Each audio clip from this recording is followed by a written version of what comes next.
সিরিয়ার উত্তর পূর্বাঞ্চলীয় আলেপ্পো প্রদেশের মানবিজ শহরে গাড়ি বোমা বিস্ফোরণে অন্তত ১৫ জন নিহত হয়েছেন। সোমবার মানবিজে এই বিস্ফোরণের ঘটনা ঘটেছে বলে সিরিয়ার রাষ্ট্রায়ত্ত বার্তা সংস্থা সানার খবরে বলা হয়েছে। গত ডিসেম্বরে বিদ্রোহীদের আন্দোলনের মুখে সিরিয়ার প্রেসিডেন্ট বাশার আল আসাদ সরকারের পতন ঘটে।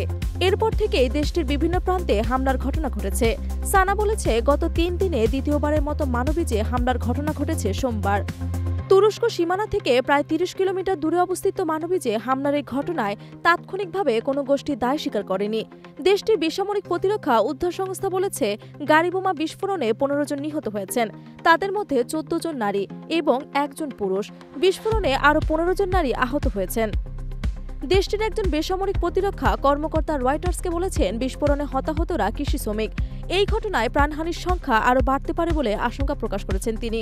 সিরিয়া যুদ্ধের সময় মানবিজ শহরের নিয়ন্ত্রণে বহুবার বদল ঘটেছে। ডিসেম্বরে তুরস্ক সমর্থিত গোষ্ঠীগুলো মার্কিন সমর্থিত সিরিয়ান ডেমোক্রেটিক ফোর্সের হাত থেকে শহরটির দখল পুনরুদ্ধার করে। এর আগে ২০১৬ সালে জঙ্গি গোষ্ঠী ইসলামিক স্টেটের কাছ থেকে শহরটি দখল নেয় এসডিএফ। গত শনিবার মানবিজে গাড়ি বোমা বিস্ফোরণে অন্তত ৪ বেসামরিক নাগরিকের প্রাণহানি ঘটে। নিহতদের মধ্যে শিশু রয়েছে বলে সানার প্রতিবেদনে জানানো হয়।